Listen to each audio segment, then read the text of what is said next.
Welcome to Seven Trumpets Prepper, and to this very important and very special video that I'm doing covering who the true biblical Hebrews are. I first off want to say, as if the warning at the beginning of the video wasn't enough, I want to make sure and reiterate this, that I'm not a racist person, nor am I a person that hates certain individuals. I love all of humanity. I want to see all of humanity making the new kingdom. But nevertheless, there is true Hebrews. There is a true people of the Most High that is scattered throughout the nations of the earth this day. It is not whom that many people believe they are, such as the so-called Jews in the nation-state of Israel that we so see before us right now.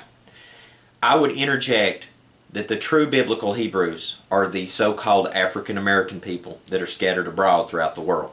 Now, I will show you through a mass amount of evidence that I'll put up on the screen right here, verses below, and you can do your due diligence and research these things out to see if they be so. It is very important that you understand who the true Hebrews are, because that end-time prophecy, lots of it, surround these individuals. I am a Gentile. I know exactly who I am, but it seems to be the one group of people in the world that have been, by the rest of the world, tried to be dumbed down to the fact, or completely erase their history from history, is the African American people, so-called, that are scattered throughout the nations. Now, please understand that not every single black person is a true Hebrew, but it is those that are under the curse of Deuteronomy 28. And you'll be able to tell by the time that I'm done giving you this information in this video who the true Hebrews are, and you may be one of them. So let's begin. In the early pictures that you would see depicted in worship places, churches, and things of this nature, as you can see right here in this image right here, and others that I'll continue to put up, that Messiah was depicted as a black person, you know, an African American person. And this is totally different to what we see as Roman Catholicism was further introduced and spread abroad throughout the world. We always see a white Caucasian Messiah being depicted. And I want to reiterate throughout this that I'm not being racist. I love every single person in humanity. It's very important we know who the true Hebrews are. And anyway, as time progressed, though, these paintings and the depictions went from the black African American features to a more Caucasian white feature. And this wasn't done overnight. This was a slow sifting process as to what we have today. Now, in every church house and on their walls, we see a white Messiah. And this could not be further from the truth. Now, I'll put links in the bottom of the video description where you can go see a lot of these abroad on the internet. And I encourage you to research Google, because there's so many remaining artifacts of this from centuries before. As we move forward, there is, after Noah come off the ark, and the sons, Shem, Ham, and Japheth, the sons of Ham is a guidepost that we can use to help us find the true Hebrews, because the sons of Ham, the true Hebrew Israelites, always blended with the sons of Ham. And I'll give you many examples of this. As we read in Genesis 10, it gives the genealogy, and so we can see the beginning of the division of people. But the Egyptians come from their father Ham. In Palestine, if you look at some of the people that are descendants from long ago, they're black. Although we have other people of ethnic background moved into Palestine today, the people that intermingled with the true Hebrews, the Palestinians, many of them are black. And that is from generations back. Not only this, but the scripture states that in Amos 9 and 7 that the Hebrews are like the Ethiopian to him. if we look in Ethiopia, I'd find that most people have no problem understanding that the people there are of black African nature. Now, the sons of Ham, though, as we find in the scripture, we can see that Joseph blended with the sons of Ham, because whenever his other brothers came to receive goods and merchandise to take back to help their family, they did not know that it was him. Now, this could have not went down if he was of another ethnic background, whatever color that may be, to blend with the black African American Egyptian at that time. I'm sorry, they're not American at all, but the black African Egyptian. Okay, so Moses, and make sure to read the scripture as well. Moses blended with the sons of Ham, the Egyptians, because that he passed as their own people. We can find this recorded in Scripture. In Acts chapter 21, we find Shaul, Paul, passed as a Egyptian, and was asked this because he spoke Greek. If a man spoke Greek and he was Caucasian color as me, the Roman soldier may have just thought, hey, he's a Greek. But he had to ask him because the ethnic color. Yahushua fled into Egypt. His mother and father took him into the land of Egypt whenever Herod sought his life. Therefore, these people were able to blend and look the same. This is so important to understand because not only is it found in Scripture, but even secular examples such as this right here, National Geographic, showed the black pharaohs of Egypt. See, before the Arab people came in and took over what is modern-day Egypt now as an ethnicity, the people that was there beforehand were of African black characteristic. This is so important to understand because when history is erased by the following generations, that is what is history, unless you do your due diligence and go back and search these things out. Moving forward, in modern Egypt, we find that the Egyptian premier Nasser spoke to the Israeli people at that time whenever they were returning to their said nation, and it was supposed to be the true Israelites. He said, "You left black, you came back white, we cannot accept you." And you can see a quote put up here, right here, I'll put the quote up. Now that's not me, and once again I'm not trying to be racist, anti-Semitic, or whatever you would want to label it. This is other people's statements. This is historical fact evidence. Hitler. I cannot think of a more murderous, sadistic, evil human being than Hitler. Nevertheless, Hitler provides us some very interesting evidence that he knew as well who the true Hebrews was. In a film documentary that he showed to his generals that is documented in Time Life magazine, as you can check out for yourself, and also there's video links in the video description below to other evidence is this, where you can see the hard copy of the book being spoke of in the video. Now that doesn't mean that I endorse everything in those videos and other people's thoughts. I'm just showing you that this book does exist nevertheless. In Time Life magazine, it was labeled, I believe the book was labeled The Nazis from every time that I've ever seen it. I've only seen the book a couple times in my life so far, and I want to get a copy of it because it's so powerful. Nevertheless, Hitler shows to his generals who the true Hebrews are and who the posers are. And he describes to his generals that the white-faced kind of, people always say that I kind of look Jewish. That's actually a fair statement because my background is Germanic, Russian. I have, that is my ancestry. Well, we'll find out later in this video as I describe to you that the Ashkenazi Jews are from that region in the world. I'm not a Jew. I'm not an Israelite. I'm a Gentile that has accepted Messiah into my heart, Yahushua, to keep His commands, do His Torah and His Father's commands, and trust in Him so that I may have eternal salvation. Now, Hitler explained the white person that was posing to be an Israelite as the bastard. And please forgive me, I mean not to be profane, I am describing exactly what was shown in the film. It also showed an African man of nature and facial feature, hair texture, as the true Hebrew. And it broke this down and digressed very deep. It went extremely deep. It was profound to me how much emphasis he put on explaining to his generals who the true Hebrew were. It was shocking. I encourage you to look into that. If Hitler, a psychopathic murderer, that I totally acknowledge that genocide was taking place and that Hitler tried to kill many people, especially Auschwitz, is a terrible atrocity upon humanity. But nevertheless, these people are not the true biblical Hebrews. They suffered great murderous atrocities against their people, but they're not the true biblical Hebrews. Please understand this. Moving forward from this, though, the Ashkenazi, it's very important that you understand who Ashkenazis are. They're not the real Hebrew. Matter of fact, a lot of them look like me, which I just told you. I'm not a Hebrew or a Jewish person or Israelite. I am a Gentile. I cannot reiterate that enough.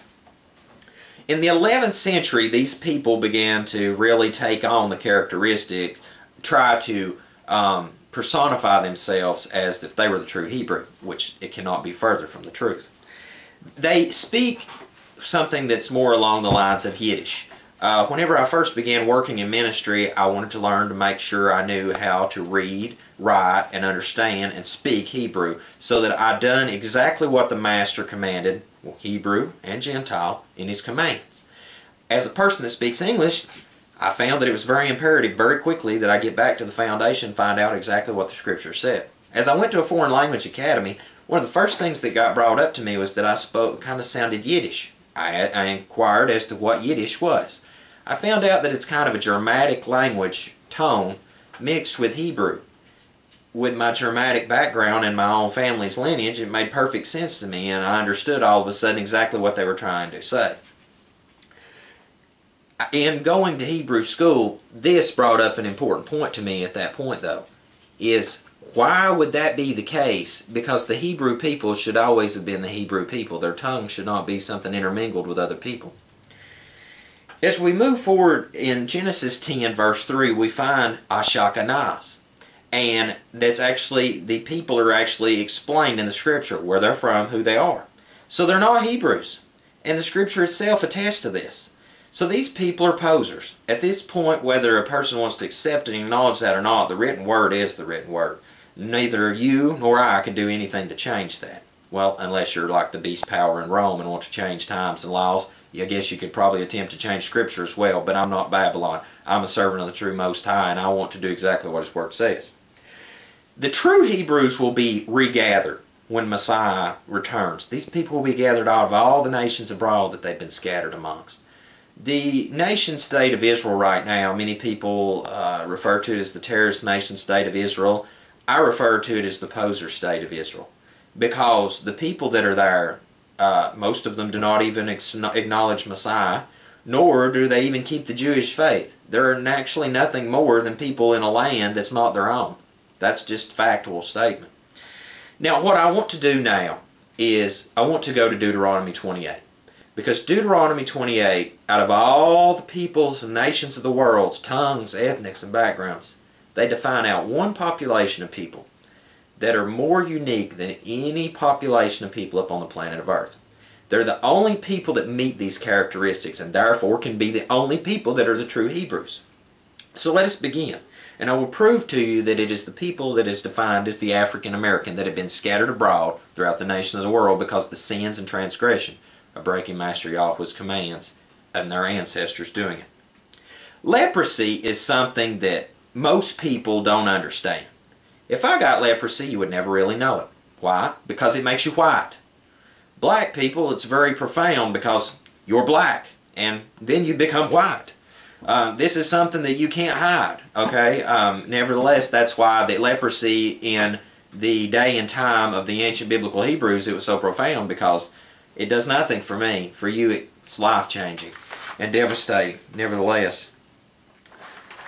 As we move forward throughout the Scripture in Deuteronomy 28, and I encourage you to read the entire chapter in full context and look at exactly what I'm saying.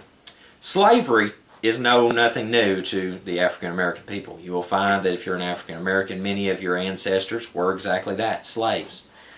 It says in the Scripture that there will be a yoke of iron put about your neck, and that you would be turned into a slave. Well, that happened in bondage in the land of Egypt, And not only that, but here we'll find in shortly thereafter that the Scripture says that you're going to be taken from Egypt in slave ships, and that's exactly what happened, and scattered all amongst the world. But we'll get to that in just a moment.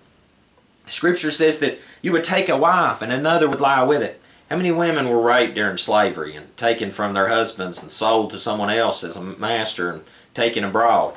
Alright?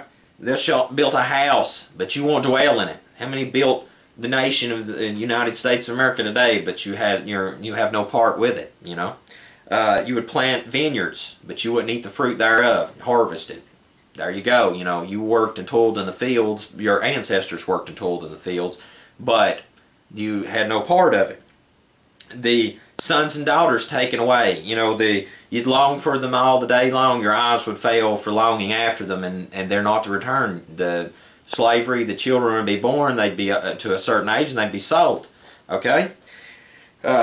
You'd be oppressed and crushed, a nation of people that's oppressed and crushed. Not only that, but it just madness and blindness. You know, I mean not to be racist when I say this, but I've found some of the craziest stuff you find in the African American population. Just pull up your pants, quit looking ridiculous. There's so many things that is just that it's because of the sin of your ancestors that you do these things in what you do now. And I mean not to be racist, it's just the truth. Your carcass would be for the beasts of the field. You know, so many people that was slaves just murdered and cast out, and the animals, the beasts of the field, and the fowls of the air ate your flesh. You shall fear day and night. You know, the Scripture said that. Removed in all the kingdoms of the earth. If you look from the continent of Africa, where the Arabians called the best of my knowledge that I could find from this, and I'll try to get. This is the only thing that I'm still trying to get a solid factual statement from the Arabic people. But it said that the Yahudim were a people accursed of their Elohim. And when they were sold off as slaves, that's what they were said. That was what would be said. And that whenever the slavery was taking place, that the African American people, so far referred to, but you are the true Yahudim or Israelites, were spread abroad to the United Kingdom, to America, to Australia, all abroad. Your people are spread all abroad. And will be regathered together again back into your land of Israel. You're spoiled and no man saves you. You know, I find out of all the peoples that are oppressed, especially in America, I find this interesting. That, and once again, please do not define this as racism. But especially at the point in time we're at right now, illegals immigrating into the United States, foreigners abroad, even for me as a white man, I found that when I became unemployed, it was very difficult on certain things. But I find for the most difficult people that have a hard time is probably the African American people. And I've wondered for many years why that was until I understood that you people were the true Hebrews under the curse of Deuteronomy 28. That makes perfect sense. The Scripture says that the stranger would be put above you and you would be put below. You know, I can't tell you how many times I've went into a McDonald's and other places abroad that it's the lowest of low jobs, and that's where you find many of the true Hebrews. And once again, I mean not to be racist. This is why you are under this ban, is because of Deuteronomy, curse of Deuteronomy 28. And, you know, Deuteronomy 30, if you read that chapter, it's a call for return. And I encourage you to begin the restoration of the Creator's appointed times. Right there's a link to it. Keep His commandments. Believe on the Most High and accept His Son, because if you do so, one day you will have back what your ancestors lost. One day you'll have all these things restored unto you again. And, you know, it's just like Isaiah 56 and Isaiah chapter 58. I hold so tightly to those chapters myself in the Scripture because I'm a Gentile. I long for the new kingdom. I want to be gathered to be a part of it. But you are a very specific people. And for those of you who are listening, such as myself, like myself, that are Gentiles, it's very important that we understand who the true Hebrews are. Because those that are posers in the land of Israel right now, until the times of the Gentile be fulfilled, these people will not inherit the land of Israel. They're only here for a time being, for a short space. These people that are posers in the land will hold the land of Israel. They are not the true Hebrew, and they never will be. The life is in the blood. I know who I am because I done a DNA check, and it fulfilled everything that my ancestors, that, you know, my grandmother. People don't refer and listen to the Ancient of Days anymore. They don't listen to their elders. I listened to the Ancient of Days, and my elders and I resourced them as often as I could before they all passed away. And they told me who my people were, where my blood come from. And when I done that DNA check and they tested it, it traced it just down the line, right down the line to my people, my ancestors and those that were Ancient of Days that were still alive with me, told me exactly who they'd be. It went right line up on line. But the only people in the world who know not who they are, except that they're African American, are the true biblical Hebrews. And I encourage you today that if you're under the sound of my voice to begin that journey. If these, right here, this statistics, this information that I've shared with you from Scripture and from history, if you are compelled that you're one of those people, I encourage you to begin searching the Scripture now, because the time of restoration is coming. The last thoughts I would share with you as an individual is that I have many friends of every faith, ethnic background, just about you could think of. I've told each and every one of the people that are my friends that are of African American nature, and people that I come in contact with that are strangers to me. They're not strangers when we leave, though. I always make a point to, you know, befriend everyone I can. But I have found that as I tell these people whom they are, that many of them acknowledge that that's exactly who they are. That brings me great joy, because time is drawing to the end, and the time for understanding biblical prophecy, understanding who the true biblical Hebrews are, understanding the commandments, the time frame for accepting Messiah, all these things are drawing very short to the end. And as a person that has prepared themselves for the sounding of the 7 trumpets of Revelation, this is the most critical time in the history of humanity. There'll never be a time of turmoil like there is taking place now ever be again. It's so important we have every single characteristic of end-time prophecy in place, and one of those is knowing who the true biblical Hebrews are. I hope this has been enlightening to you. I hope it's opened your eyes to so many things that have been hidden.